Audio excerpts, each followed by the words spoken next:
My daughter came home from a Christmas party at my husband's family's house crying. When I asked her what happened, she gave me a present without saying anything. "Mom, look at this. Why do I have to deal with this?" she said. I was shocked when I opened the present and saw it wasn't something suitable for a child. I went to the police right away and asked them to find out who gave it to her. The police found out that Ed, someone from the party, did it. It caused a big fuss in the family, and Ed got in serious trouble. I'm in my 40s, and my husband, who is in his 30s, works at the same company as me. I started working at this company when I was in my mid-30s. At my old job, I decided to switch because my boss called me old-fashioned for not being married by 30. But at my current job, they care more about how well you work than how old you are or what gender you are. My husband, who is now my boss, took care of me when I first started. We got married quickly and now have a daughter in 3rd grade. She's quiet and loves to read, and she's kind to everyone. My husband's sister causes a lot of problems, and we don't get along. But I'm lucky to have a good relationship with my in-laws. My sister-in-law doesn't like that I'm older than my husband, and that we had a quick wedding. She used to make mean comments about my age and appearance, even though she used to visit us a lot when we first got married. She'd make fun of my body after having a baby and say hurtful things about getting older. Despite all that, I try to ignore her negativity. I often feel insecure because I'm older than my husband. I try not to let it bother me too much, but sometimes my sister-in-law's hurtful comments sting. Just before I was due to give birth, she announced her own pregnancy and had a quick wedding too. It seemed like she didn't care about anyone else's feelings. Thankfully, she stopped visiting when she moved away with my in-laws after getting married. I was relieved to be away from her sarcasm, and I could focus on preparing for childbirth. When I finally gave birth to my daughter, it was tough, but my husband's support gave me strength. Hearing our daughter's first cry was an emotional moment for both of us. 7 months later, my sister-in-law had a baby boy and started visiting us again, just to make mean comments. She even compared our children, saying ridiculous things like my daughter's skin would be wrinkled because I was older. I was too busy with my newborn to pay much attention to her remarks. But then she started taking things from our house without asking, like diapers and formula, and it baffled me. Eventually, she stopped coming when her husband's job moved them to another state. We had a peaceful time until our daughter started elementary school and found out her cousin, my sister-in-law's son, was in the same class. I knew then that my peace was over. Despite our rocky relationship, my daughter and her cousin got along well. My daughter, being older and kind-hearted, took care of him. They ended up in the same 3rd grade class, and one day my daughter won an award for her reading. During the break between summer and winter breaks, we visited my in-laws. There were relatives present who usually didn't get together, possibly because they heard about my daughter winning an award for her reading reflection. However, my sister-in-law wasn't happy that our family was getting so much attention. She accused my daughter of taking a book that was supposed to be for her son. In reality, they had just swapped books because they couldn't decide which one to read. After finishing both books, they discussed and decided which book report to write together. My nephew liked the book my daughter read first, so she let him have it. But my sister-in-law didn't believe this explanation. She started spreading rumors that I had helped my daughter with her writing competition by using a connection with one of the judges. These rumors made my daughter feel really down. She even stopped reading her favorite books. I couldn't take it anymore. I wanted to talk to my in-laws about everything that had happened. But first, I confessed everything to my husband. It was the first time I told him about all the things his sister had done to me since we got married. My husband was furious and decided we should tell his parents together. They went to my sister-in-law's house and confronted her. She was surprised, but started resenting me even more. She called me names and accused me of acting like a victim. After that, she kept calling and leaving angry messages, but I ignored them. Eventually, the calls stopped. However, in December, a children's Christmas party was organized at my in-laws' house. It was the first time they had done something like that, and I wondered why they decided to do it this year. My daughter was thrilled to get an invitation to a Christmas party. She had fond memories of a party at her kindergarten and expected her elementary school to have one too. Unfortunately, her school didn't celebrate Christmas due to their stance on religious events. I thought it was a shame to miss out on such a festive occasion just because of religious reasons, but it seemed some parents were particular about it. So I suggested to my daughter that we have our own celebration at home. Last year, we had a great time exchanging gifts and enjoying each other's company. The invitation for the party at my in-laws' house mentioned bringing a gift within a $20 budget. My daughter and I went shopping together at a nearby mall to pick out the perfect present. She chose one of her favorite picture books, hoping to share her love for it with whoever received it at the party. We lived just a short bus ride away from my in-laws' house, so I let my mother-in-law know when my daughter was on her way. She kindly offered to pick her up from the bus stop. When she called to say my daughter had arrived safely, I felt relieved. However, my relief didn't last long. About 30 minutes later, I heard the front door open unexpectedly. It was a weekday, and my husband was at work. I was working from home because my daughter was on winter break. The sudden sound of the door opening startled me. I rushed to the entrance, alarmed by the unexpected noise, only to find my daughter sitting on the floor, crying. She handed me a gift-wrapped bag and said I would understand once I looked inside.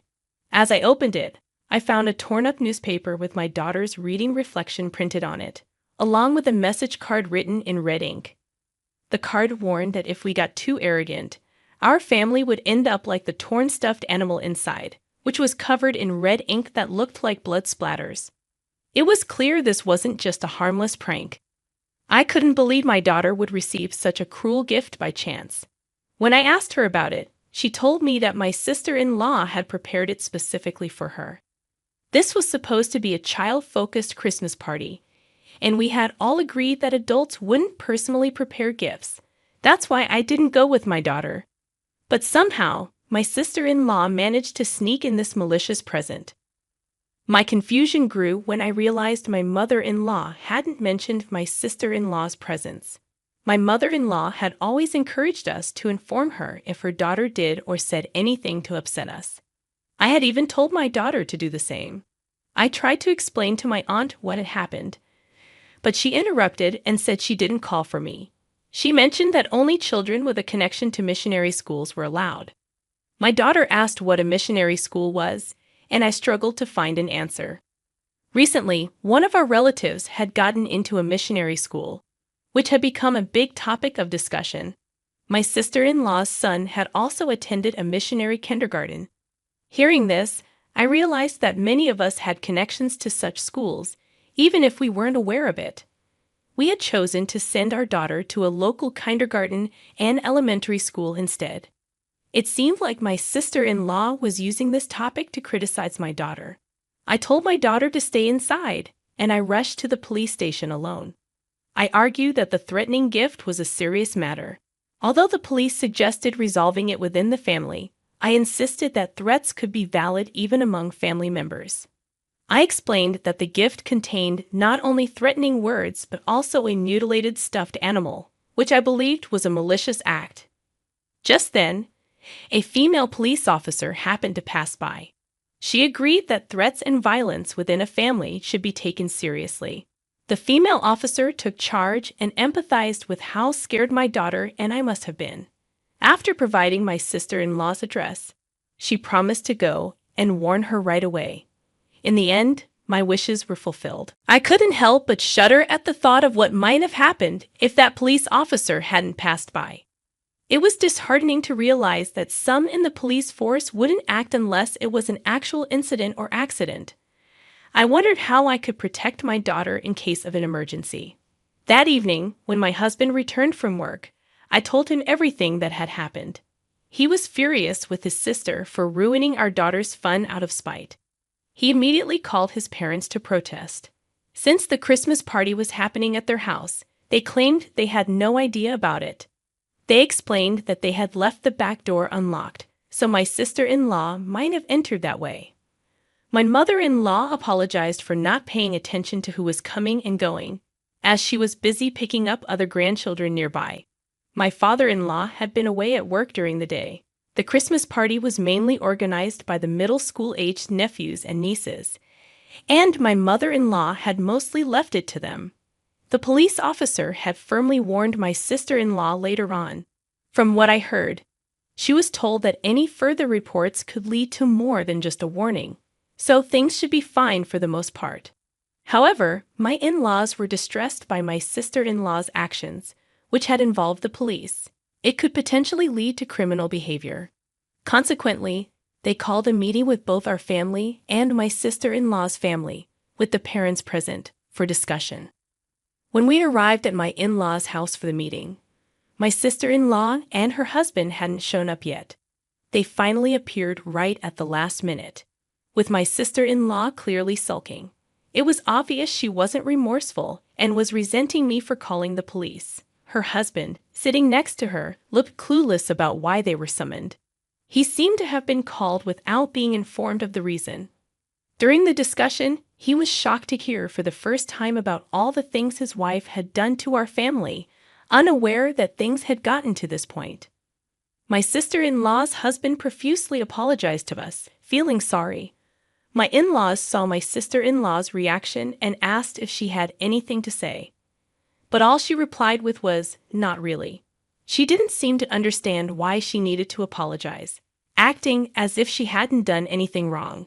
She said, "I didn't do anything bad. The police came but didn't arrest me, right? So that means I didn't do anything wrong." Everyone else was shocked by her logic. It was like they couldn't believe what they were hearing. It felt like a waste of time just lecturing her. Then, out of nowhere, my sister-in-law's husband announced that he was divorcing her. We were all puzzled because it seemed like they had a good marriage. When we looked surprised, he confessed that he had reached his limit with her behavior. Since they got married, he hadn't complained about her not doing housework during pregnancy. He hadn't scolded her for neglecting childcare and going out to have fun, thinking it was just stress from being a new parent. But her carelessness with housework once led to a small fire, forcing them to move. She was also vain, insisting that their son attend a prestigious kindergarten when she heard other kids in the neighborhood were applying. However, he didn't get in due to lack of preparation, and embarrassed, she forced them to move again. Although his job did involve transfers, they weren't as frequent as their moves suggested. He revealed that the frequent moves were not just because of his job transfers. To maintain my sister-in-law's image, they moved frequently, especially after her son failed to get into a prestigious kindergarten. She tried to enroll him in an international kindergarten, but when that didn't work, they barely managed to get him into a missionary kindergarten. They only agreed on a public elementary school because their son wanted it, and my sister-in-law reluctantly complied after her husband supported their son's wishes. He was worried that her vanity would put their son's well-being at risk. He had been considering divorce for a while, but with her harassment becoming more apparent, he felt he had no choice but to announce it. My sister-in-law, somewhat aware of her actions, didn't dispute what he said, but seemed surprised by the divorce announcement. She started apologizing to us, thinking it would help. She claimed it was just a joke or a prank and never expected us to take it seriously. But I reminded her that her husband had criticized her, asking if she could say the same thing to her own child. Her actions were unimaginable for a parent. Just because someone is a parent doesn't mean they have parental feelings. There are people who can't be real parents, and she might be one of them. My husband, seeing her crying, told her sternly that crying wouldn't fix anything at her age. She needed to stop thinking tears would get her out of trouble. She cried even more, insisting she did nothing wrong and wasn't to blame. She felt everyone was ganging up on her, blaming her because her brother married an older woman. She argued that her marriage and her harassment were totally separate issues. We already thought she was a bit odd, but even my husband was astonished by her lack of understanding. No one tried to comfort her, as she seemed inconsolable.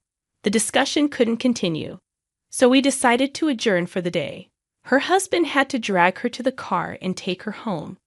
Their divorce eventually happened, but it was messy because of her stubborn refusal to agree. Her son's accidental revelation might have been a factor in her agreeing to the divorce. He, without any malicious intent, shared what he saw with his friends. However, the parents who heard the rumor did not remain silent. After winter break at school, my nephew talked about having a Christmas party with his older cousins. It seems they used a class presentation to share their winter break memories. Among stories of New Year's Day and video game consoles as Christmas gifts, my mom gave my cousin a special present just for her. When the teacher asked what kind of present it was, my nephew described exactly what he saw. A cute stuffed animal all torn up with lots of red stuff on it, like blood. The story became a topic of discussion among the school teachers and escalated into a major issue after the children who heard it went home and told their parents. My daughter, still hurting, hasn't been able to go back to school since the Christmas party. Everyone in the neighborhood knew that my daughter and her cousin were related, so they speculated that her absence was related to the incident. Of course, that was the case, but I wished it had remained unnoticed and undisturbed. I had intended to wait until my daughter was ready to go back to school on her own accord. Her cousin didn't share the story to be funny, but rather to find a way to stop his mom's terrible behavior. He, too, was pained by her actions. Learning this, her husband realized he couldn't delay the divorce any longer and agreed to her demands in exchange for her consent. By then, she had become infamous in the neighborhood as the woman who threatened children, and no one would associate with her. Feeling cornered, she agreed to the divorce, thinking returning to her parents' home would end her nightmare. However, they turned her away at the gate, banning her from ever showing her face there again. With nowhere to go, she resorted to spending nights with random men in exchange for meals and a place to stay. When she couldn't find a man, she borrowed money from dangerous sources, accumulating a massive debt. Eventually, she disappeared. My husband and his parents decided not to file a missing persons report, reasoning that she's not a child anymore. They agree it's better this way, not willing to take care of her if she returns. Since then, my daughter has been able to go back to school on her own. Her former brother-in-law didn't move, so her cousin still attends the same school. He now says it's his turn to protect her, and they have become closer than ever. This has led to a deeper friendship between us and my former brother-in-law, as our children have brought us together. My in-laws now call both my daughter and their grandson their dear grandchildren, stepping in as their guardians when needed. With my sister-in-law gone, there's no more tension, and we have built a very trusting and reliable family relationship.